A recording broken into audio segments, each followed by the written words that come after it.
Bismillahirrahmanirrahim. Assalamualaikum warahmatullahi wabarakatuh.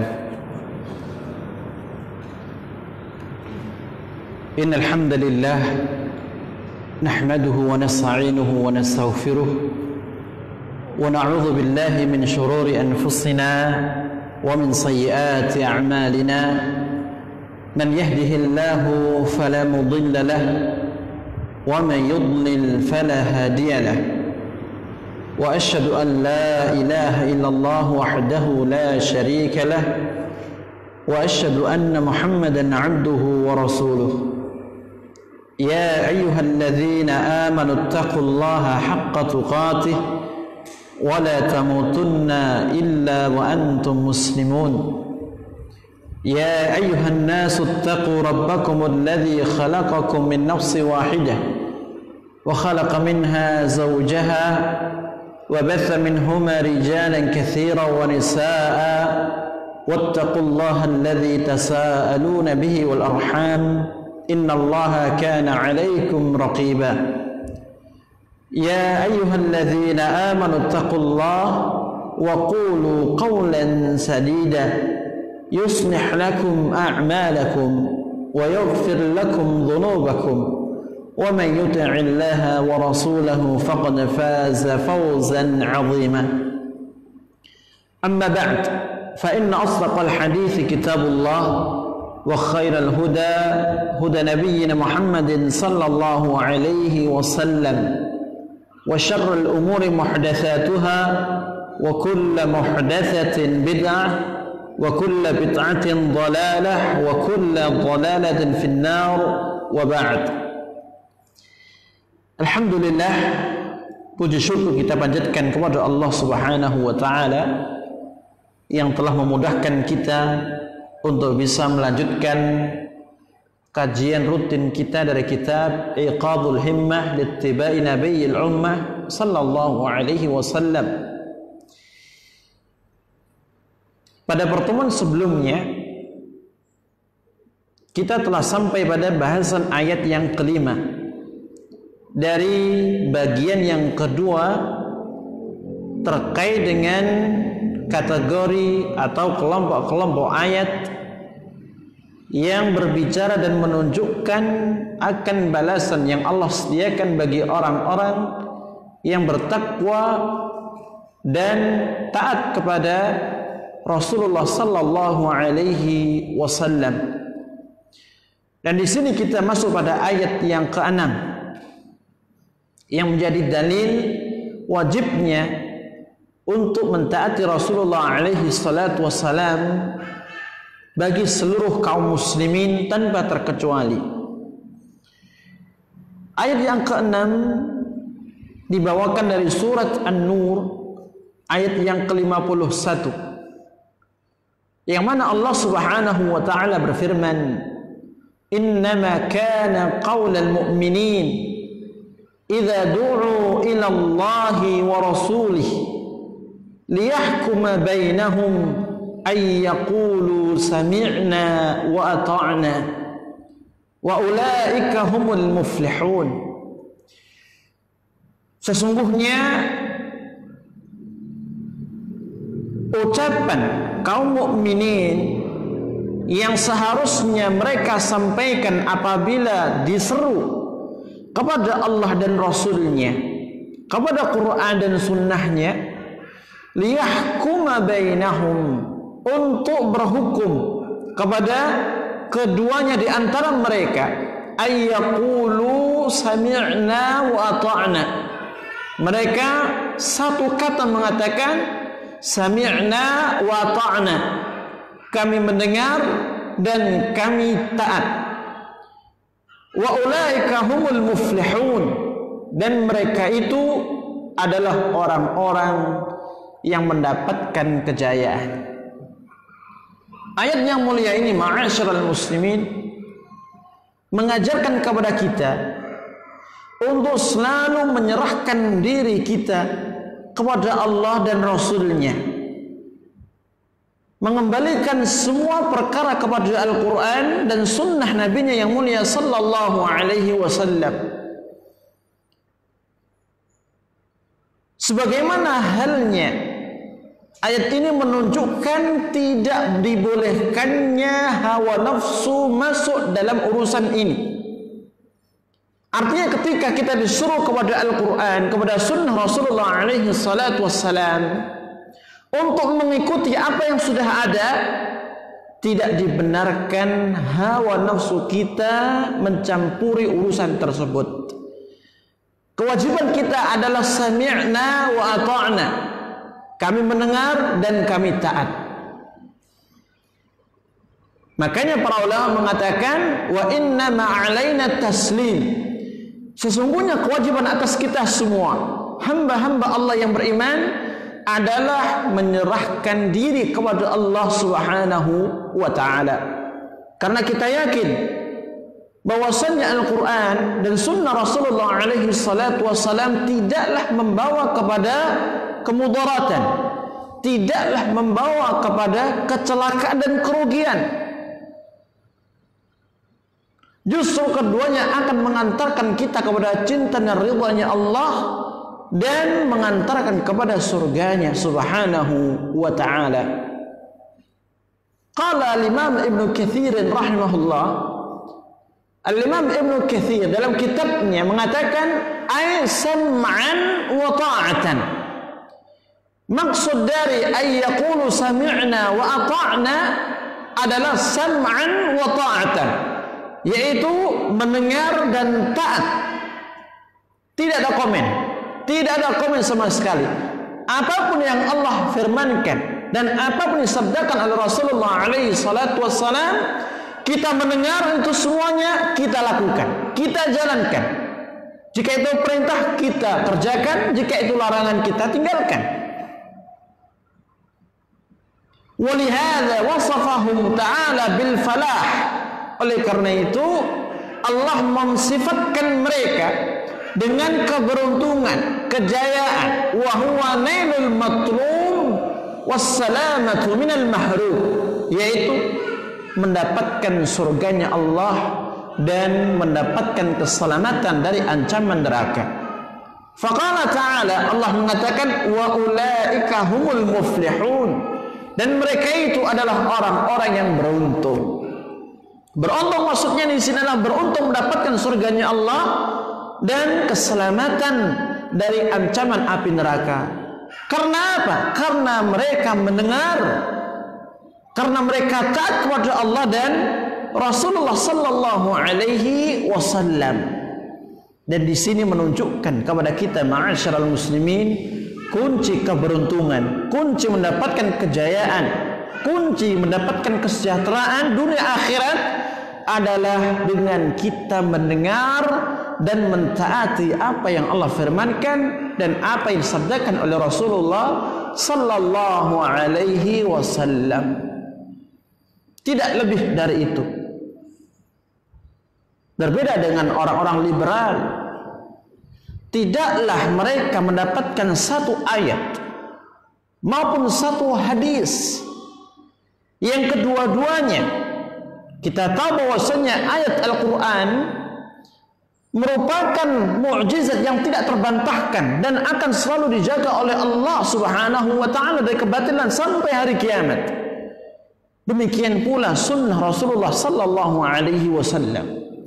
Kecuali orang-orang liberal ini akan mentahrifnya, akan menyimpangkan maknanya dengan tujuan menolak ayat Allah, menolak hadis Nabi yang mulia sallallahu alaihi wasallam. Jika demikian, ini adalah kecelakaan, ini adalah kebinasaan.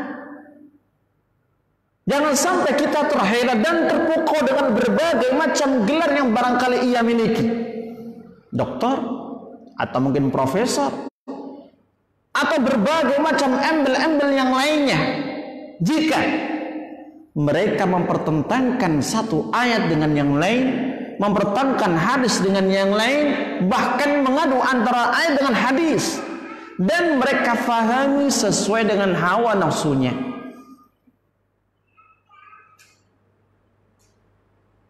dia masih muslim, jangan sampai terpukau.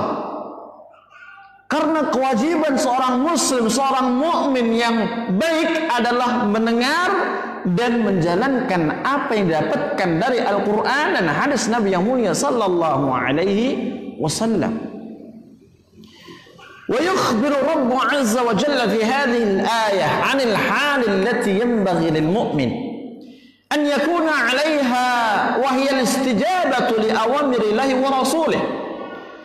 Allah Subhanahu wa taala dalam ayat yang mulia ini mengkhabarkan kepada kita keadaan yang seharusnya seorang mukmin berada di atasnya.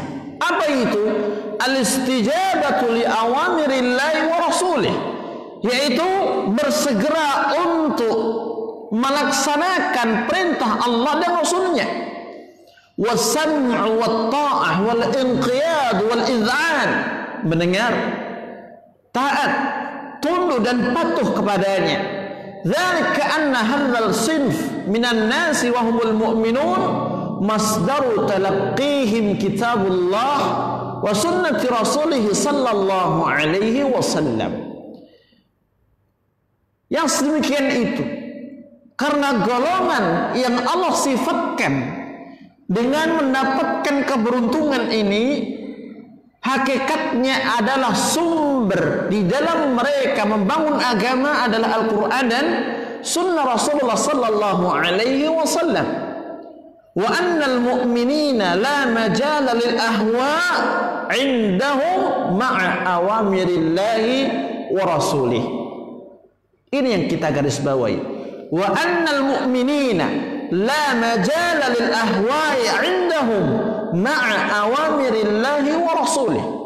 Dan bahwasan kaum mukminin tidak ada satupun tempat bagi hawa nafsu mereka ketika sudah ada perintah Allah dan Rasulnya. Artinya mereka mengedepankan iman dan murni iman, menanggalkan hawa nafsu. Apakah hawa nafsu dalam bentuk kepentingan kelompok? Apakah hawa nafsu dalam bentuk urusan pribadi, lembaga atau yang lainnya? Oleh karena itulah Allah Subhanahu wa taala mencela dalam ayat yang lain bagi hambanya yang mendewakan hawa nafsunya. Afara'aita man ittakhadha ilahahu hawa wa adallahu Allahu ba'da ilm wa khatama ala sam'ihi wa qalbi wa ja'ala ala basarihi ghishawah. Tidakkah kamu tahu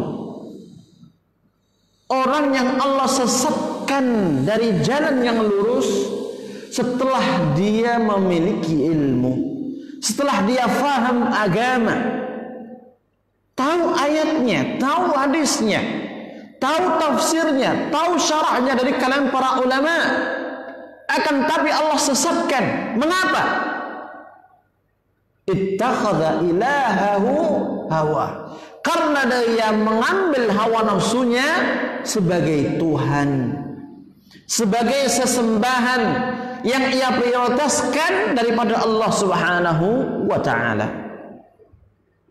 Ketika seorang meyakini Allah adalah ma'luh, ma'bud, satu-satunya sesembahan yang harus ia ibadahi, konsekuensinya adalah ia harus tunduk dan patuh kepadanya. Dan itulah makna dari syahadah wa asyhadu an la ilaha illallah.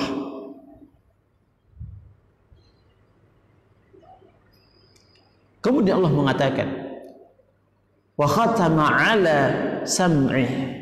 Kemudian Allah menutup pendengarannya, menutup hatinya, dan juga memberikan penutup yang kuat pada penglihatan dan matanya. Itu semuanya merupakan akibat dari perbuatan dia yang menjadikan hawa nafsu sebagai Tuhan, sebagai sesembahan selain Allah Subhanahu wa taala. Oleh karena itu, siapapun orangnya yang mengikuti hawa nafsunya, sekalipun dia sudah faham agama, sudah faham ayat, sudah faham hadis, sulit untuk kembali kepada jalan yang benar. Makanya di akhir ayat Allah mengatakan, "Faman yahdihi min ba'dillah?" Maka siapa lagi yang akan bisa memberikan hidayah setelah Allah melakukan hal demikian? Setelah Allah menutup dan mengunci hatinya, pendengarannya, penglihatannya, tidak ada yang bisa.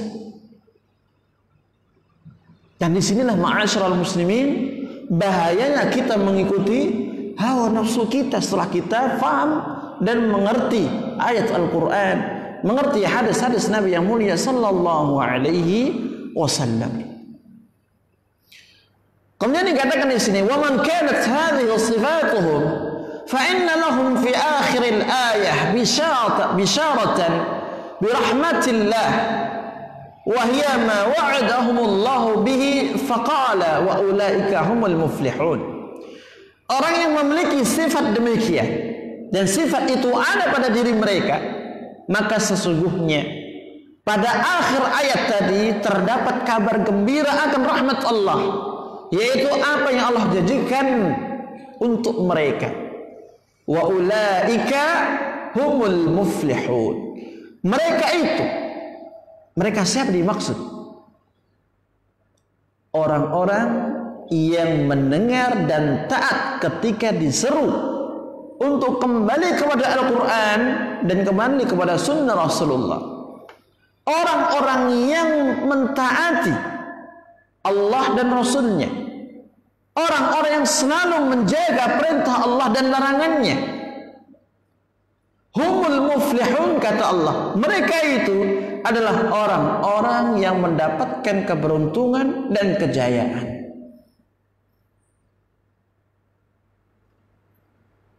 Walaupun kenyataannya di dunia ini, ketika kita mengaplikasikan, mewujudkan sam'an wa ta'atan, mendengar dan taat dengan apa yang telah Allah sampaikan di dalam Al-Quran, dan demikian pula telah disampaikan oleh Rasulullah alaihi salatu wassalam dalam hadisnya, terkadang kita dibilang bermacam-macam. Entah dengan istilah jumud, ataukah qalab, ataukah ketinggalan zaman, atau yang lainnya. Ya, jangan sampai kita tertipu dengan itu semua. Karena Allah jelas menyampaikan wa ulaika humul muflihun. Mereka itu adalah orang-orang yang beruntung, yang mendapatkan kejayaan. Siapa? Mereka yang mendengar dan taat ketika diseru kepada Allah dan Rasulnya untuk menjalankan perintah Allah dan Rasulnya, meninggalkan larangan Allah dan Rasulnya sallallahu alaihi wasallam. Ayat yang ketujuh dibawakan dari surat An-Nur ayat 52 yang merupakan sambungan dari ayat sebelumnya. Allah mengatakan, wa man yuti'illaha wa rasulahu wa yakhshallaha wa yattaqih fa ulaika humul faizun. Barang siapa yang mentaati Allah dan Rasulnya, wa yakhshallah, dan ia takut kepada Allah, ya, dan juga selalu bertakwa kepadanya, faulaika humul faizun, maka mereka itu adalah orang-orang yang beruntung. Qala al-Imam Ibnu Jarir At-Tabari rahimahullah, al-Imam Ibnu Jarir mengatakan, wa man yuti'illaha wa rasulahu fima amara wa nahahu wa yaslam li hukmihima lahu wa alayhi wa yakhaf 'aqibata ma'siyatillahi wa yahdharuhu wa yattaqi 'adzab Allah bi ta'atihi iyyah fi amrihi wa nahyihi fa ulaika falladzina yaf'aluna dzalika humul faizuna bi ridallahi 'anhum yaumal qiyamah wa amanahum min 'adzabih.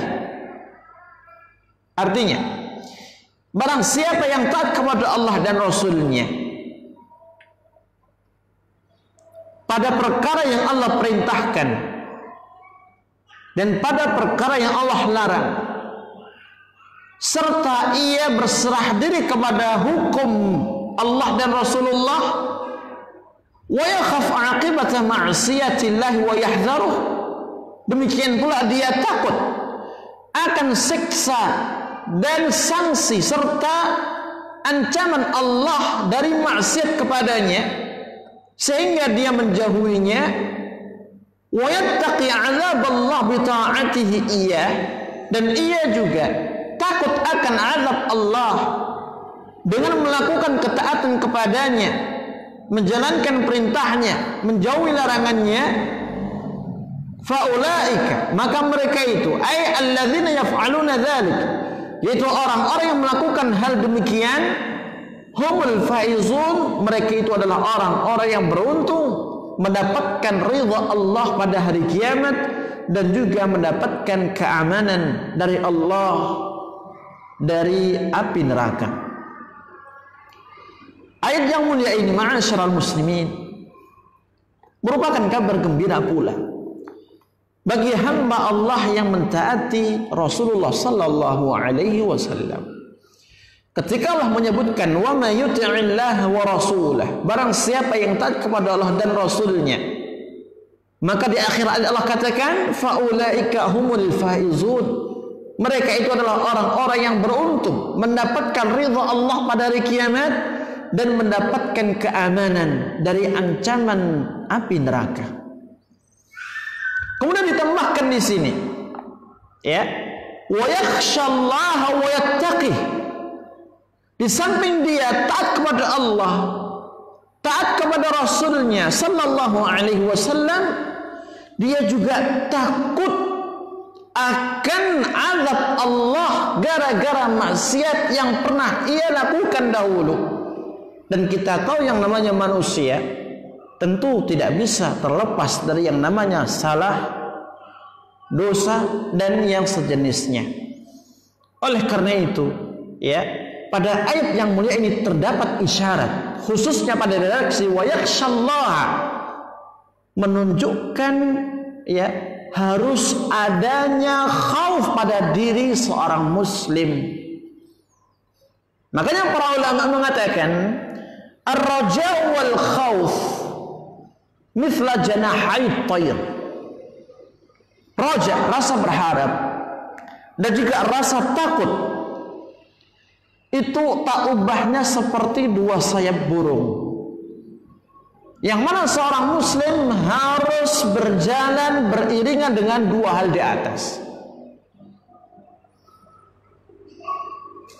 Raja, berharap akan rahmat Allah, ya, dikedepankan, diutamakan apabila dia dalam kondisi terjatuh dalam gubangan maksiat, gubangan dosa. Qul li'ibadiyalladzina asrafu ala anfusihim la taqnatu min rahmatillah. Katakan kepada hamba-hambaku yang melampaui batas, yang menzalimi diri mereka sendiri, janganlah berputus asa dari rahmat Allah. Sedangkan khauf diprioritaskan tatkala seorang bergelimang dalam kenikmatan, sehingga dia bisa terhindar dari tipuan dunia.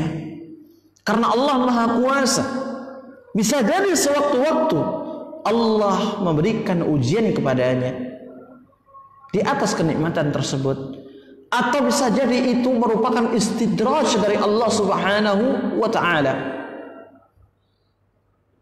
Wa yakhshallaha, terdapat isyarat harus adanya rasa khauf pada diri seorang mukmin di dalam menuju Allah Subhanahu wa ta'ala. Wa yattaqi, dan dia mentaati Allah dengan cara menjalankan perintahnya serta meninggalkan larangannya.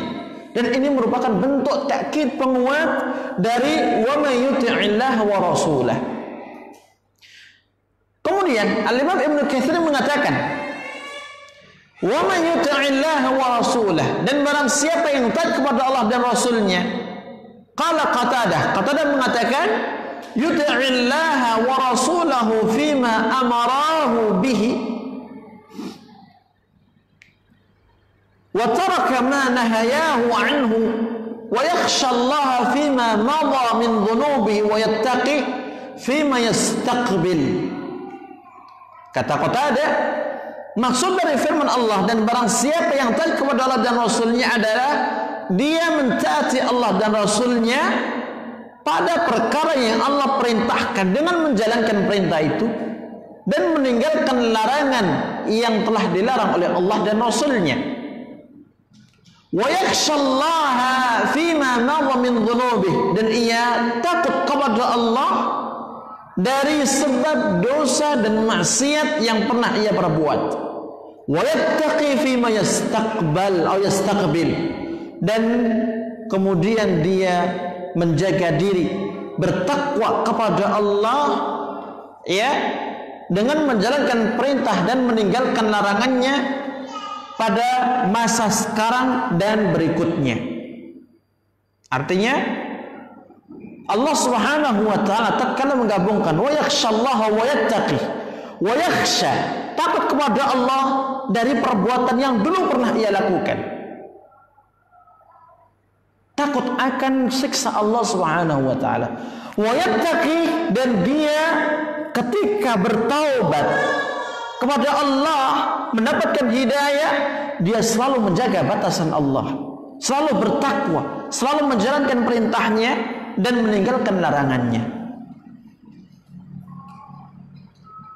Dan ini menunjukkan akan wajibnya keistiqamahan seorang mukmin yang betul-betul berhijrah kepada Allah Subhanahu wa taala. Karena tidak mungkin seorang itu akan bisa mendapatkan taubat nasuha sampai dia betul-betul meninggalkan apa yang pernah ia lakukan di masa silam, dari dosa, dari kemaksiatannya.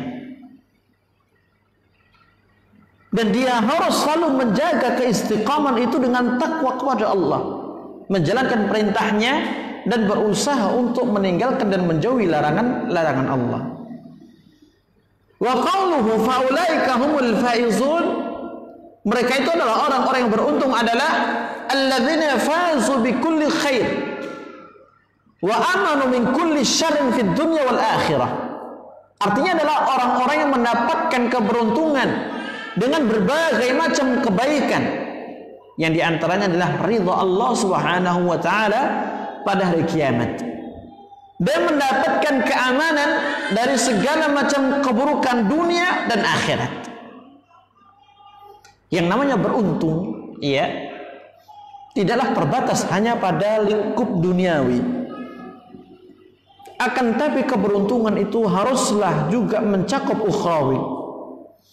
Karena tidak ada faedahnya seorang mendapatkan keberuntungan di dunia, akan tapi di akhirat ia mendapatkan kecelakaan dan kebinasaan. Makanya ketika Allah Subhanahu wa taala mengatakan faulaika humul faizun, maka mereka itu adalah orang-orang yang beruntung di dunia dan di akhirat.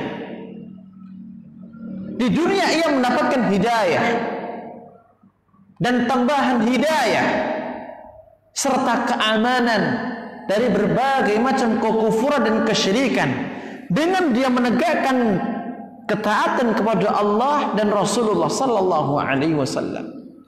Di akhirat ia mendapatkan ridhanya Allah Subhanahu wa taala serta keamanan dari ancaman siksa api neraka. Kemudian pada ayat yang ke-8, dan ini merupakan ayat yang terakhir yang dibawakan oleh al-muallif, yaitu firman Allah yang tertuang dalam surat Al-Fath ayat yang ke-17. Allah mengatakan, "Wa may yuti'illaha wa rasulahu yudkhilhu jannatin tajri min tahtiha al-anhar." Barang siapa yang taat kepada Allah dan Rasulnya, yudkhilhu jannat, niscaya Allah masukkan dia ke dalam surga-surganya, tajri min tahtiha al-anhar, yang mengalir dari bawah surga itu sungai-sungai. Dan ini merupakan, ya, kabar gembira bagi kita semuanya dan juga bagi hamba-hamba Allah yang beriman, manakala mereka dan kita semuanya menegakkan ketaatan kepada Allah dan Rasul-Nya. Karena tidaklah yang kita cari dari berbagai macam kesibukan kita hidup di dunia ini kecuali keselamatan. Dan puncak keselamatan itu adalah dimasukkannya kita ke dalam surga Allah Azza wa Jalla. Karena kehidupan seorang mukmin yang hakiki adalah akhirat, bukan dunia. Makanya Nabi mengatakan la aisha illa aisyul akhirah. Tidak ada kehidupan yang sejati, tidak ada kehidupan yang hakiki, yang sebenar-benarnya murni kenikmatan kecuali di akhirat. Di dunia, apakah kenikmatan yang kita dapat itu betul-betul murni kenikmatan? Tidak. Berapa banyak makanan yang kita makan, berapa banyak minuman yang kita minum, enaknya itu hanya ketika masuk mulut. Namun ketika sudah melalui tenggorokan kita, masuk ke lambung, apakah kita masih merasakan enaknya? Tidak. Itu pun bagi orang yang sehat. Kalau bagi orang yang sakit, seenak apapun makanannya, apakah akan terasa enak? Tidak. Belum lagi ketika kita ingin makan enak, kita harus bersusah payah untuk membeli.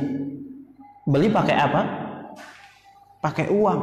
Tidak punya uang, harus kerja dulu, ya kan? Kerja dapat uang, beli. Contoh kecil aja, makanan enak, minuman enak. 5 menit, 10 menit enaknya di mulut, habis itu hilang. Kemudian setelah itu berhenti sampai di sini? Tidak. Kita harus membuang kotoran itu. Apakah kita harus tahan, kita pedem, jangan keluar? Ya, tidak. Harus dibuang. Beda dengan kenikmatan surga, ma'asyiral muslimin.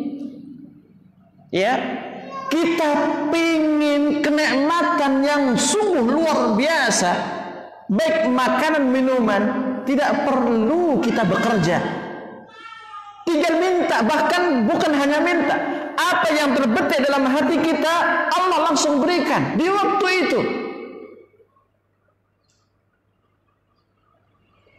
Yang kita makan, ya, bukan hanya terbatas enaknya di mulut. Selama kita makan itu akan terulang enaknya terus, dan tidak ada rasa bosan. Kalau di dunia kita favoritnya sate ayam, dibladek sate ayam terus. Waleh mboten. Waleh, loke. Apa yang enak? Nasi mandi, kebule, kambing, dibladek itu terus. Bosen enggak? Pasti bosen. Atau bakso tetelan, Pak Aziz, bakso king, dibladek itu terus, ya, sehari 2 hari, mentok seminggu, waleh. Tapi di surga tidak ada kejemuan dan kebosanan. Setiap kali dia makan, maka setiap kali itu kenikmatan akan selalu bertambah. Setelah itu, apakah butuh buang air? Tidak. Tidak ada yang namanya surga orang buang air kecil, buang air besar. Kekuasaan Allah Subhanahu wa taala. Ya.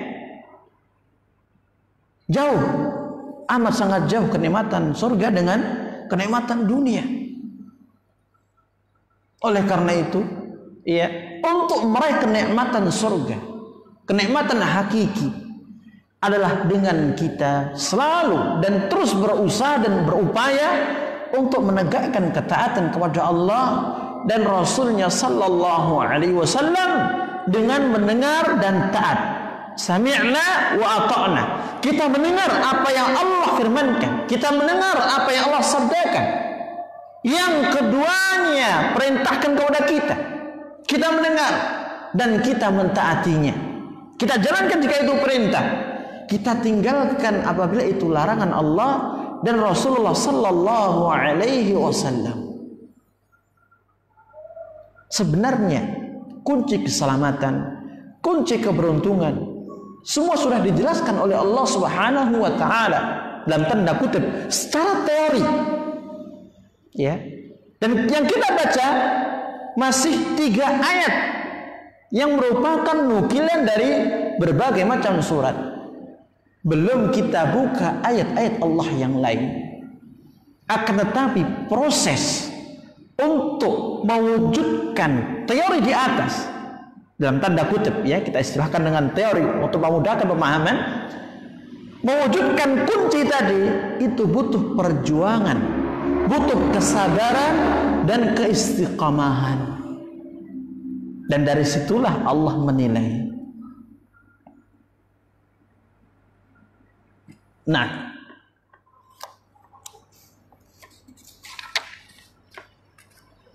berikutnya pada halaman 46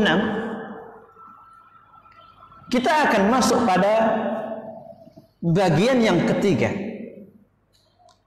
yaitu ayat-ayat yang berbicara dan yang menunjukkan serta yang mengandung ancaman dan juga siksaan bagi orang-orang yang menyelisihi Rasulullah sallallahu alaihi wasallam.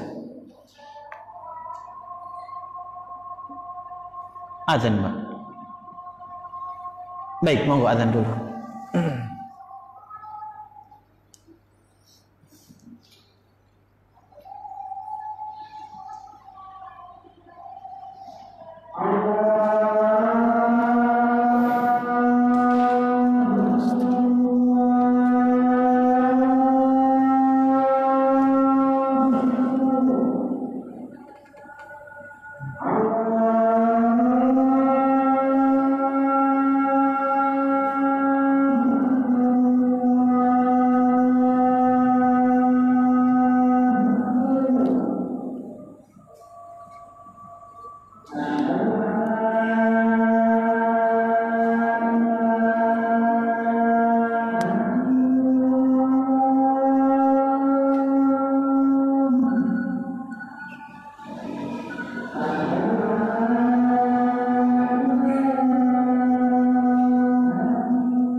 Baik, kita lanjutkan. Al-qismu tsalitsu, al-ayat allati ishtamalat 'ala adh-dhammi wal 'wa'id min Allah liman 'asa amrahu wa amra rasulih sallallahu alaihi wasallam. Bagian yang ketiga adalah ayat-ayat yang mengandung celaan dan ancaman dari Allah bagi orang yang bermaksiat kepadanya, menyelisih perintahnya dan perintah Rasulnya. Wa fiha bayanun anna ma a'addahu Allah lahum fi 'aqibatihim wa annaha ila sukhtillahi wan nari wal 'iyadhu billahi minan nar. Dan ayat-ayat itu juga mengandung penjelasan apa yang telah Allah janjikan bagi mereka yang berupa murkanya Allah dan nerakanya, dan kita berlindung kepada Allah dari api neraka. Ayat yang pertama diambil dari surat Al-Imran ayat 32. Allah berfirman, "Qul atii'ullaha war rasula fa in tawallaw fa innallaha la yuhibbul kafirin." Katakan, atii'ullaha war rasul, taatlah kepada Allah dan taatlah kepada Rasulnya. Allah Subhanahu wa ta'ala pada potongan yang pertama menyuruh Rasulullah sallallahu alaihi wasallam untuk menyampaikan perintah taat kepada para sahabat dan kepada seluruh kaum muslimin. Atii'ullaha war rasul, taatlah kalian kepada Allah dan Rasulnya. Ketaatan yang bersifat mutlak, artinya tidak boleh dibantah apapun yang telah datang dari Allah dan Rasulullah sallallahu alaihi wasallam. Fa in tawallaw fa innallaha la yuhibbul kafirin. Apabila mereka berpaling, yakni tidak mau melakukan ketaatan kepada Allah dan Rasulnya, tidak mau menjalankan perintah Allah dan Rasulnya, bahkan lebih cenderung kepada menerjang larangan Allah dan Rasulnya, dan itu merupakan bentuk perpalingan, fa innallaha la yuhibbul kafirin, maka sesungguhnya Allah tidaklah menyukai orang-orang yang kufur. Kata Imam Ibnu Katsir pada potongan ayat, "Qul atii'ullaha war rasula fa in tawallaw ay tukhalifu an amrih", yaitu kalian menyelisihi perintahnya. Pada ayat fa innallaha la yuhibbul kafirin fadalla ala anna mukhalafatah fi at-tariqi kufrun. Kata beliau pada ayat yang berbunyi sesungguhnya Allah tidak menyukai orang-orang yang kufur, ini menunjukkan bahwasannya bentuk penyelisihan akan perintah Allah dan Rasulnya merupakan bentuk kekufuran. Wallahu la yuhibbu man ittasafa bidzalik, dan Allah tidaklah suka kepada hamba, kepada orang yang memiliki sifat di atas. Di sini diambil faedah ma'asyiral muslimin pada potongan ayat fa innallaha la yuhibbul kafirin, sesungguhnya Allah tidaklah menyukai orang-orang yang kufur. Pertama adalah bentuk penyelisihan dengan berbagai macam jenisnya, yang menyelisih Allah dan Rasulnya, apakah meninggalkan perintah atau menerjang larangan Allah, ini merupakan bentuk kekufuran. Singkatnya, segala bentuk maksiat adalah kekufuran kepada Allah Azza wa Jalla. Ini faedah yang pertama. Faedah yang kedua adalah adanya perbedaan antara hukum perbuatan dengan hukum pelaku. Maksiat dengan berbagai macam bentuk dan jenisnya adalah kekufuran kepada Allah. Orang mencuri, perbuatan mencuri ini adalah kufur. Orang mabuk, orang judi, orang berzina, itu semuanya adalah perbuatan kufur kepada Allah. Adapun orangnya yang melakukan perbuatan itu berbeda hukumnya. Bisa jadi orang ini yang melakukan perbuatan tersebut termasuk orang yang jahil, yang tidak paham ilmu, atau orang yang memiliki syubhat pemikiran, sehingga tidak serta-merta langsung dikatakan orang itu kufur atau kafir. Karena hukum perbuatan tidak melazimkan hukum pelaku. Hukum perbuatan tidak melazimkan kepada hukum pelaku. Apakah setiap orang yang minum minuman keras bisa dikatakan kafir? Mengingat mabuk, minum minuman keras atau perbuatan kufur? Tidak. Dan itu yang membedakan antara manhaj Ahlussunnah dengan manhajnya orang-orang Khawarij.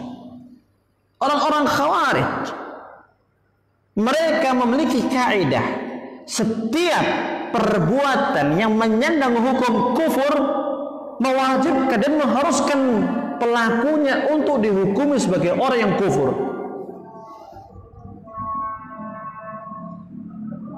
Makanya tidak heran ketika mereka berbicara apa hukum pelaku dosa besar, berzina, mencuri, ya, dan yang lain sebagainya, mereka serempak mengatakan kufur orang ini, keluar dari Islam, tidak ada iman, halal darahnya, dan seterusnya. Demikian pula tidak heran ketika dulu kita mendengar adanya berbagai macam serangan bom bunuh diri, karena bermula dari pemikiran seperti itu, dan itu adalah pemikiran yang menyesatkan. Ahlussunnah wal Jamaah tidak demikian.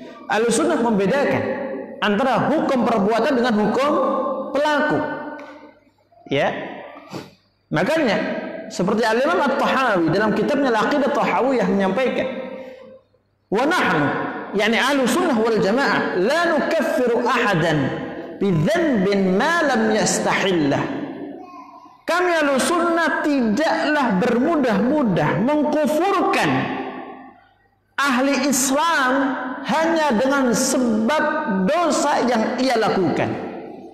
Ini menunjukkan di sana adanya perbedaan antara hukum perbuatan dengan hukum pelakunya.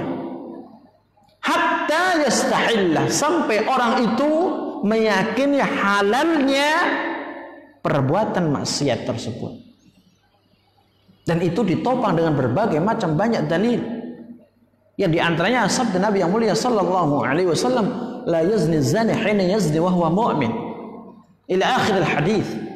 Tidaklah ada seorang yang berzina ketika dia berzina kecuali dalam keadaan yang dia beriman. Artinya masih di atas keimanannya.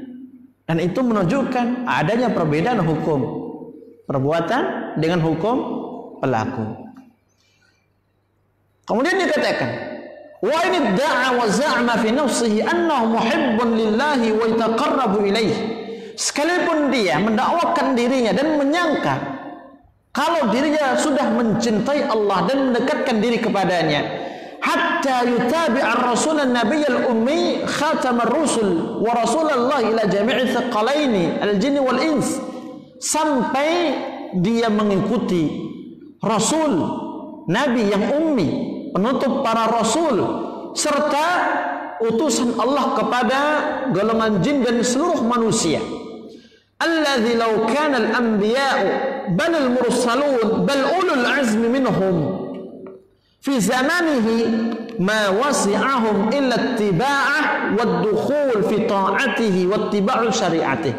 Sampai-sampai kalau seandainya para nabi, para rasul, bahkan ulul azmi, dari mulai Nabi Nuh, kemudian Nabi Ibrahim, Nabi Musa, Nabi Isa, ya, kalau seandainya mereka itu masih ada di zaman yang mana Rasulullah itu diutus oleh Allah Subhanahu wa taala, maka kewajiban mereka semua para nabi, khususnya ulul azmi, jika mereka masih hidup, adalah mengikuti Rasulullah sallallahu alaihi wasallam. Wajib untuk mentaati Rasulullah sallallahu alaihi wasallam dan mengikuti syariatnya. Nah, ini ucapan Imam Ibnu Katsir yang menunjukkan kepada kita bahwasannya wajibnya untuk mentaati Rasulullah sallallahu alaihi wasallam kita secara khusus sebagai umat beliau. Kalau seandainya para nabi itu masih ada, bahkan ulul azmi, rasul-rasul Allah yang merupakan rasul pilihan itu masih ada di zaman diutusnya Rasulullah, tetap kewajiban mereka mentaati Rasulullah sallallahu alaihi wasallam. Jika itu saja Allah wajibkan kepada para nabi dan para rasul, apabila mereka masih ada, bagaimana dengan kita yang benar-benar umat Rasulullah sallallahu alaihi wasallam? Fa in tawallaw fa innallaha la yuhibbul kafirin. Jika mereka berpaling, tidak mau mentaati Allah, mentaati Rasulullah sallallahu alaihi wasallam, maka Allah mengatakan fa innallaha la yuhibbul kafirin. Sesungguhnya Allah tidak menyukai orang-orang yang kufur. Ya, perbuatan menyelisihi itu, tidak mau mentaati Allah dan Rasulnya, adalah perbuatan yang tidak disukai oleh Allah Subhanahu wa ta'ala. Yang diantaranya banyak meninggalkan sunnah Rasulullah sallallahu alaihi wasallam. Sekalipun dia mendakwakan dirinya akan cinta kepada Allah Azza wa Jalla, tetap Allah tidak mencintai. Mengapa? Karena dia berpaling dari sunnah Rasulullah sallallahu alaihi wasallam, berpaling dari ketaatan kepada Rasulullah sallallahu alaihi wasallam. Orang Yahudi mendakwakan dirinya akan cinta kepada Allah, akan tapi dia tidak mau mengikuti, beriman kepada Rasulullah sallallahu alaihi wasallam. Apa yang terjadi? Allah tidak mencintai mereka. Bahkan sampai turun ayat yang berbunyi, "Qul in kuntum tuhibbunallah fattabi'uni yuhibbukumullah wa yaghfir lakum dzunubakum." Baik, ini bisa kita sampaikan, wallahu taala a'lam bissawab, wa akhiru da'wana alhamdulillahi rabbil alamin. Subhanakallahumma wa bihamdika asyhadu an la ilaha illa anta astaghfiruka wa atubu ilaik. Wassalamu alaikum warahmatullahi wabarakatuh.